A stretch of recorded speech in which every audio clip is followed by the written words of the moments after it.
8 de la mañana en punto de este viernes. Comenzamos la revisión de la agenda económica AM en CNN Chile. Soy Nicolás Pauti y estoy reemplazando a Sebastián Aguirre. Lo voy a hacer tanto hoy como el lunes en la versión matutina de nuestro programa. Comienzo contándoles que ya hay dos propuestas arriba de la mesa, la de la oposición y también la del gobierno. Hablo de los llamados mínimos comunes. Si la oposición había presentado primero su propuesta de renta básica universal de más o menos 290.000 pesos por integrante familiar, el gobierno hizo una respuesta a su estilo, ingreso familiar de emergencia universal, pero no tan universal porque deja fuera al 10% de mayores recursos. Es el tema que va a marcar este viernes y también la próxima semana. Obviamente se hace previo a las elecciones, vamos a ver cómo eso tiene impacto. También les contamos que esta jornada comienzan las solicitudes para retirar desde las cuentas de la AFP los 200.000 pesos que se entregaron como bono para las personas que se quedaron en cero o menos de 200.000 pesos en los anteriores procesos. Provida, Cuprum y creo que también Capital han sido por lo menos las AFP que manifestaron públicamente que podía empezar a hacerlo desde este viernes. Vamos a estar atentos también a ese tema. El siguiente es el que más vamos a desarrollar en esta edición de Agenda Económica, que es el conflicto que ya se armó institucionalmente entre aseguradoras de Estados Unidos y el Estado chileno por los anticipos en las rentas vitalicias. Les hemos contado que Ohio National fue la primera en activar el proceso de resolución de controversias. Son 6 meses de conversaciones amistosas, pero que eventualmente podrían terminar en un juicio en el CIADI. El canciller Andrés Salamán ya dijo que van a defender la posición chilena. Vamos a entender un poco cómo funciona este proceso acá en Agenda Económica.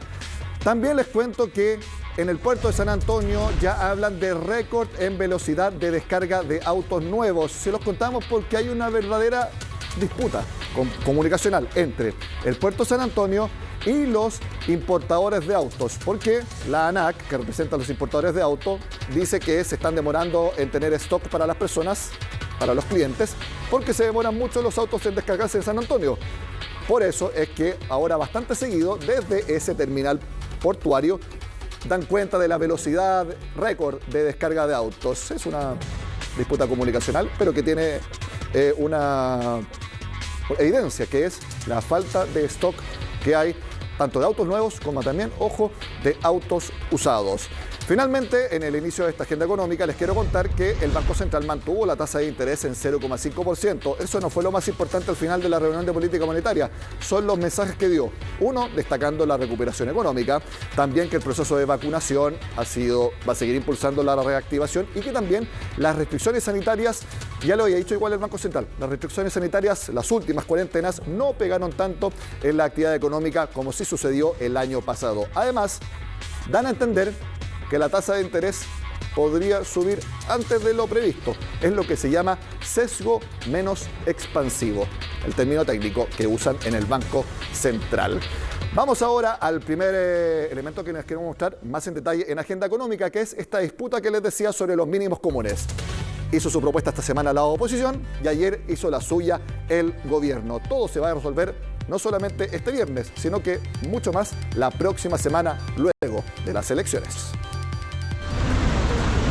Con la propuesta de la oposición lista y con solo un adelanto de la de Chile Vamos, el gobierno quiso acelerar el paso.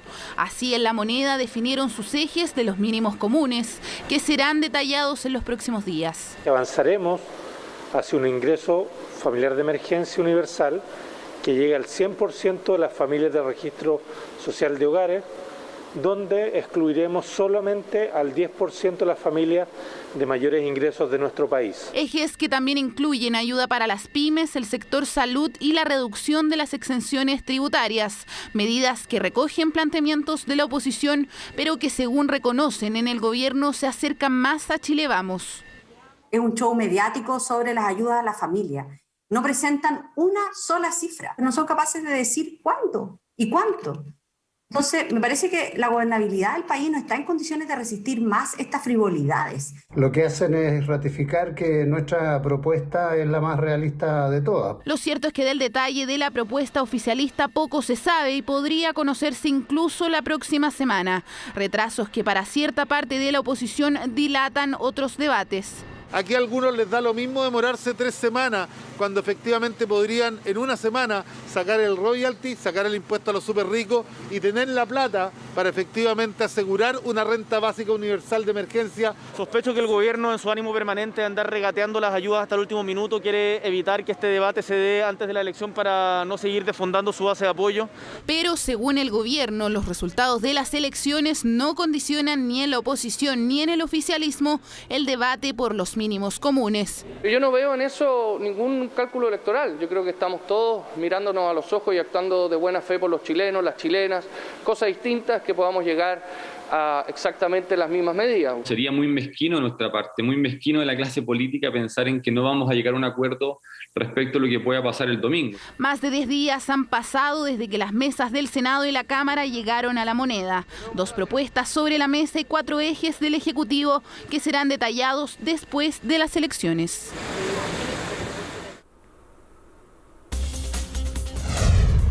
En CNN Chile queremos contarles algo para que tengan ojo. Esta es una publicación del diario El Comercio de Perú y que muestra cómo desde ese país están viendo la discusión del royalty minero, que titula "Alza de regalías mineras en Chile es factor de competitividad para invertir en Perú, pero no es el único". En ese artículo se menciona que efectivamente, si suben mucho los impuestos en la minería en Chile, es un factor para que inversionistas a la hora de tener que comparar puedan elegir Perú, ya que allá se pagarían menos impuestos y también algo que se habla hace mucho tiempo, la electricidad es más barata en Perú y eso es un costo muy importante para las mineras. Eso es lo que señala el diario Comercio y también otro artículo del diario Gestión. Ahora, ¿qué es lo que dice también en ese artículo del Comercio? Que sí, puede ser que pagar impuestos sea más conveniente hacerlo en Perú porque son más bajos, más aún si se aprueba el royalty minero.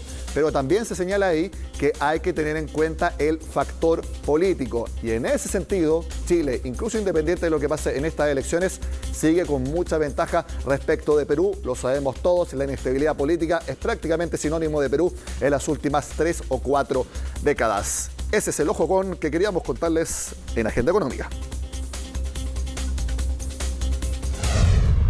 También, como les decía, hay que tener mucha atención porque este viernes se puede empezar a pedir los 200.000 pesos involucrados por el bono para quienes se quedaron en saldo cero o con menos de 200.000 pesos en las cuentas de las AFP. La misma asociación entregó más detalles de cómo será este proceso. Las administradoras ya entregaron a la Tesorería General de la República la nómina de personas que califican para acceder a este beneficio. De manera paralela y de acuerdo a lo establecido en la norma, las AFP han informado a los potenciales beneficiarios. Entendiendo la necesidad de llegar rápido con este dinero a afiliados y pensionados, es que las administradoras han habilitado gradualmente las plataformas para realizar la solicitud, proceso que comienza en estos días, de acuerdo a los plazos establecidos en la ley. Ayer fue la cuenta pública de la SOFOFA y estuvo invitado el expresidente de ese gremio y también de la CPC, Juan Claro. Uno de sus mensajes fue que Chile podría estar estancado económicamente si sigue la calidad del debate legislativo y de las instituciones tal cual como está ahora.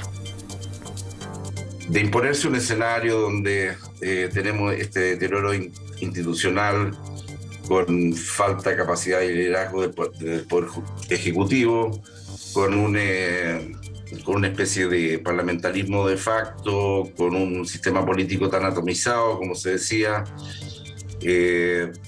buscando soluciones rápidas, facilistas. Más temprano yo creo que caeremos en un estancamiento económico y la política tiende a ser más maniquea, el sistema político se polariza, y pareciera que el arte de la política consistiría en construir culpables más que en generar soluciones. Juan Claro también tuvo críticas para ellos mismos, los empresarios. Los empresarios, algo se refería a Bernardo, creo que de alguna manera nos quedamos en una cierta autocomplacencia. Pasamos muchos años en que no mantuvimos y no nos hicimos cargo de una serie de problemas que se debían venir. En la educación, más allá de lo que decía Bernardo, claramente, por ejemplo, la universitaria, si bien se había avanzado mucho en términos de cobertura y de acceso a la educación universitaria, obviamente, si uno lo mirara como una industria, era una industria que tenía problemas, era una industria de que no estaba realmente alineado las competencias laborales que se están incorporando con el mercado de trabajo, por ejemplo. Como les decía, eso fue la cuenta pública de la SOFOFA, la última que lideró Bernardo Larraín como presidente. Recordemos que deja el cargo el 26 de mayo y todo indica que será reemplazado por Richard von Appen, que es hasta ahora el único candidato. Al respecto, Bernardo Larraín mencionó cómo él califica la actual forma de hacer políticas públicas y proyectos de ley en nuestro país. Recordemos que en 2017, cuando asumió la SOFOFA, él habló de una hemorragia legislativa que había en el país debido a la gran cantidad de proyectos de ley que se enviaban al Congreso cuando Michelle Bachelet estaba en la moneda. Yo no comparto esa apreciación de que hayamos perdido incidencia. Lo que pasa es que la forma para tener incidencia es mucho más compleja, porque debe ser en el fondo mucho más, por así decirlo, con la coparticipación de muchos actores. Hay una profusión legislativa y yo le pondría un segundo concepto, es una profusión legislativa que es muy asistencialista, lo que en alguna medida tiene sentido, porque básicamente se requiere una asistencia del Estado a las personas que lo están pasando mal en la pandemia, pero no puede ser solamente asistencialismo inmediato. Más pronto que tarde tenemos que empezar a conversar reformas más estructurales. Esa hemorragia legislativa que sigue estando presente se agravó porque está siendo muy cortoplacista, más allá, insisto, de la necesaria asistencia en el cortísimo plazo que requiere la familia, y esa la apoyo y la comprendo. Bueno, en esa entrevista que tuvo con Agenda Económica este jueves en la tarde, Bernardo Larraín también comentó el tema del momento, que es este inicio de resolución de controversias entre Ohio National, la aseguradora estadounidense, y el gobierno de nuestro país, y el Estado, en verdad, de Chile, por los anticipos en las rentas vitalicias. Es preocupante, por supuesto, porque probablemente hace mucho tiempo que Chile no era aquellos países que estaban siendo demandados en el CIADI. Es muy poco frecuente que esto ocurra. Por lo tanto, que esto se empiece siquiera a mencionar, por supuesto que es complejo. Y eso dice relación también con otro componente de esta profusión legislativa, que, insisto, tiene una buena inspiración, quizás que es apoyar a las personas que puedan retirar en el fondo sus fondos, pero eso no se puede hacer a costa del Estado de Derecho, no puede ser a costa del derecho de propiedad. Por la vía regulatoria, las limitaciones regulatorias, por las intromisiones en contratos vigentes son de tal envergadura, termina siendo igualmente expropiatorio, digamos. Y eso hay que decirlo con precisión. Los invito a que entremos de lleno en este tema. Les contábamos que la Cancillería dijo que va a asumir la defensa de la posición de Chile, pero eventualmente, digo eventualmente, no significa que fuera una posibilidad o lo más probable. Simplemente digo que eventualmente esto podría llegar al CIADI en un juicio internacional que de darse podría durar varios años. Carlos, su tocayo y Patricio se acercaron este jueves a una aseguradora para gestionar el anticipo del 10% de su renta vitalicia. Un proceso que no solo ha levantado mucha polémica en Chile, ya es oficial en malestar desde Estados Unidos. Vamos a defender la posición de Chile. Así el gobierno chileno salía al paso de lo que muchos veían venir. El grupo estadounidense Ohio, que representa a una aseguradora que trabaja con rentas vitalicias en Chile, pidió oficialmente activar el mecanismo de resolución de controversias, asegurando que con el anticipo del 10% de las rentas vitalicias se vulneraban sus derechos establecidos en el Tratado de Libre Comercio entre Chile y Estados Unidos. Acusó estar recibiendo un trato no justo ni equitativo y hablan de expropiación. En materia de inversiones existen tratados que tienen una serie de cláusulas de protección, ¿ya?, que son bastante estrictas. Un hecho común entre inversionistas y países americanos, pero pocas veces visto con Chile como protagonista y menos aún en el ámbito financiero. Por ahora son conversaciones, pero podría terminar todo en un juicio. Abre un periodo de 6 meses de consultas amistosas. Si esas consultas amistosas en definitiva no fructifican, la empresa tendrá la posibilidad de recurrir a instancias internacionales, específicamente al CEADI. Instancia del Banco Mundial, donde se dirimen conflictos entre empresas y estados, a la que sin duda no se quiere llegar. La agrupación que reúne a las aseguradoras estadounidenses calificó como una expropiación ilegal la ley que permite el anticipo del 10% de la reserva técnica de los pensionados. Una línea similar, pero más cauta, ha sostenido el gremio en Chile. Tenemos una crisis de institucionalidad. En realidad, la diferencia entre los países desarrollados o subdesarrollados es el respeto a las reglas del juego. Ahora comenzarían las consultas amistosas, donde intervendrían la Subsecretaría de Relaciones Económicas Internacionales y el Ministerio de Hacienda. Se busca en esa instancia un acuerdo que evite un juicio internacional. ¿Qué pasaría si igual se llega a esa instancia en el llamado CIADI? Las partes en contienda eligen a los jueces. El inversionista escoge a uno, el Estado elige al otro, y entre el inversionista y el Estado tienen que elegir a un tercer árbitro. El que preside y tiene el voto que decide todo en caso de empate. ¿Qué efectos puede tener en lo económico para los chilenos? Primero, sube el riesgo país y eso impacta en los precios de los seguros. Ya que las pólizas tienden a subir y tienden a encarecerse para los beneficiarios de aquella. Muchos pensionados en rentas vitalicias estaban a la espera de pedir su anticipo. Calma, su situación seguramente no variará, ya que estos juicios internacionales, tras los 6 meses de consultas amistosas, pueden durar varios años.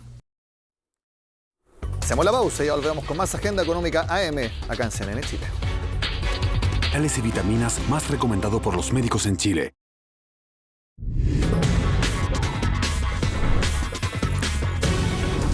En Agenda Económica queremos entender de manera más detallada cómo funciona este proceso de resolución de controversias que ya se activó entre la aseguradora estadounidense Ohio National y el Estado de Chile por los anticipos en las rentas vitalicias. El contacto ahora es con el exdirector de Relaciones Económicas Internacionales, uno de los negociadores del TLC con Estados Unidos, y ustedes se podrán acordar también que fue ministro de Energía, lo vemos en pantalla, Andrés Rebolledo. Gracias por estar en Agenda Económica, Andrés.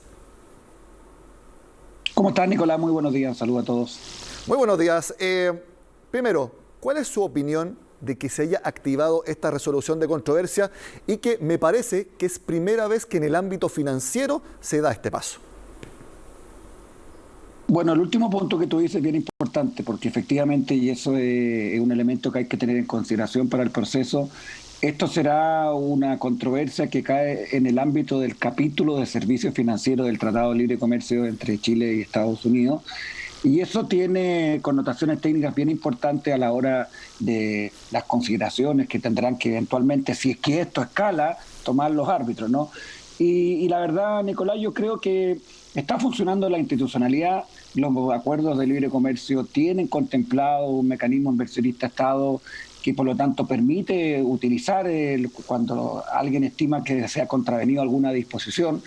Chile tiene poca experiencia en utilizar estos acuerdos. En el marco de tratados de libre comercio, este es el segundo caso. Ha habido otros acuerdos de protección de inversiones previos. Un récord en general positivo, los casos los ha terminado ganando el Estado y por lo tanto se ha confirmado que las regulaciones no han violado ninguna norma internacional en general. Y por lo tanto creo que habrá que ver cómo transcurre el caso. Hoy día estamos en esta etapa de 6 meses de consultas amistosas, veremos cómo esto eventualmente sigue escalando. Hay que ver también qué pasa en Chile.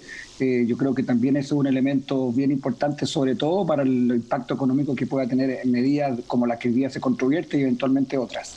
Por lo que tengo entendido, en estos 6 meses van a haber distintas instancias para que las partes conversen y de parte del gobierno de Chile hay una instancia interministerial también que sería a cargo de la Subsecretaría de Relaciones Económicas Internacionales, que es como se conoce ahora la Direcon que usted lideró, junto al Ministerio de Hacienda. Esa es la parte que va a estar representando a Chile. Es el Estado de Chile el que se defiende y tiene sus capacidades técnicas para esos efectos. Hay una unidad que está efectivamente instalada en la subsecretaría, pero que obviamente requiere y convoca a profesionales de otras áreas del ministerio, probablemente en este caso fundamentalmente también del Ministerio de Hacienda, por el hecho de ser un tema del ámbito financiero, sin duda. Y son consultas que, no sé, hay poca información en esta etapa para quienes en este caso analizamos un caso de este tipo, porque bueno, lo que pretenden es muchas veces resolver y no escalar y no llegar al arbitraje, ¿no?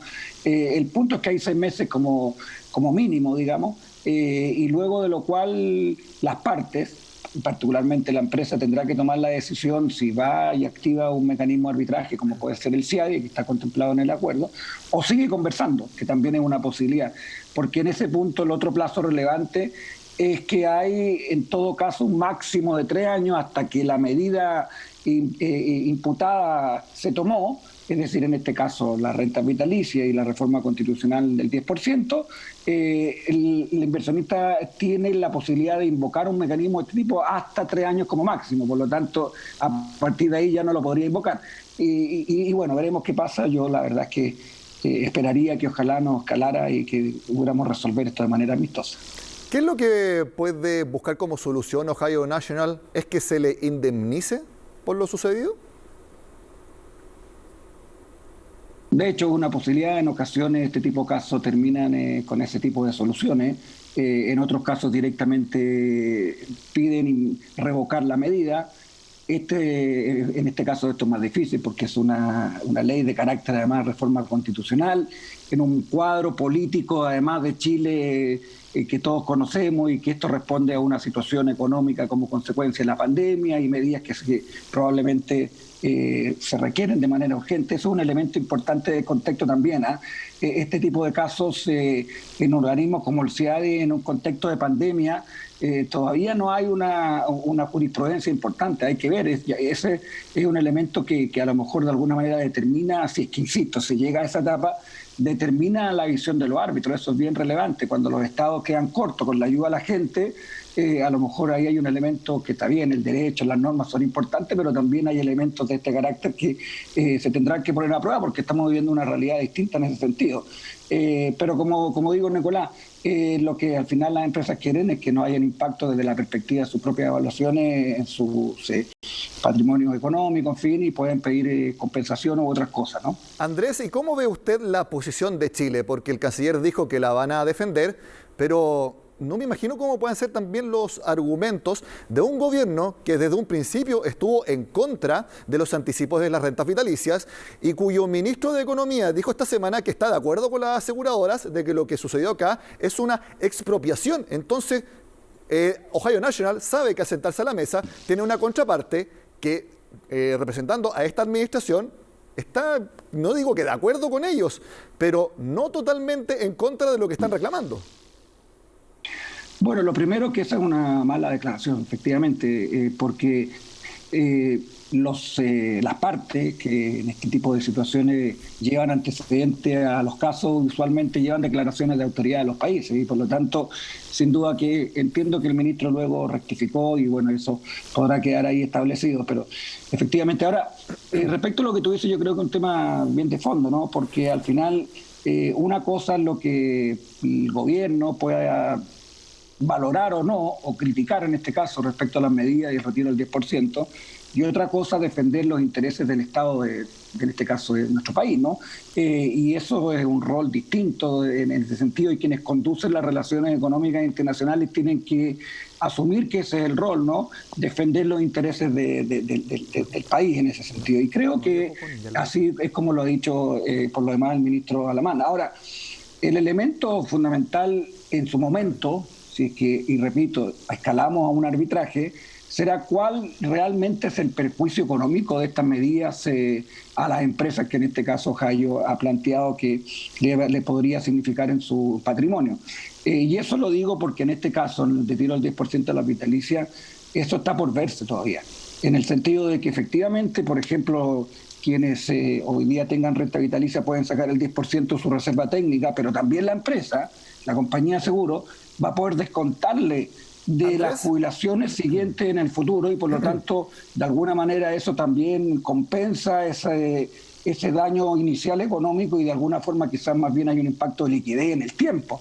Sí. Y por lo tanto con la medida que hoy día, además hay que ver cuánta gente lo saca. ¿Andrés? Hoy día, leía el otro día que no hay... Sí, quisiera preguntarle que nos queda poco tiempo y que me gustaría su opinión desde fuera porque no es parte tampoco involucrada en esto, su opinión. En estos momentos, con los antecedentes que tenemos, ¿Quién cree usted que tiene razón? ¿Ohio o el Estado de Chile? Yo creo que en este caso tiene razón el Estado de Chile, porque como lo digo y lo desarrollaba anteriormente, creo que no será fácil probar el daño económico con los números que hoy día existen. Si hay otras medidas, eventualmente esto podría cambiar, pero el elemento central de quien alega que hay una expropiación indirecta es que hay un daño económico. Y la medida como está hoy día diseñada y se implementará, probablemente ese daño va a ser acotado y en ese sentido creo que sin duda que con las circunstancias y elementos que tenemos hoy día, el Estado es el que tiene la razón. Andrés Rebolledo, exdirector de Relaciones Económicas Internacionales, gracias por estar en Agenda Económica, que esté muy bien. Gracias, Nicolás. Con esta conversación terminamos la Agenda Económica AM de este viernes. Siempre los invito a que vean la edición PM todos los días a las 8 de la tarde. Sigan con nosotros acá en CNN Chile.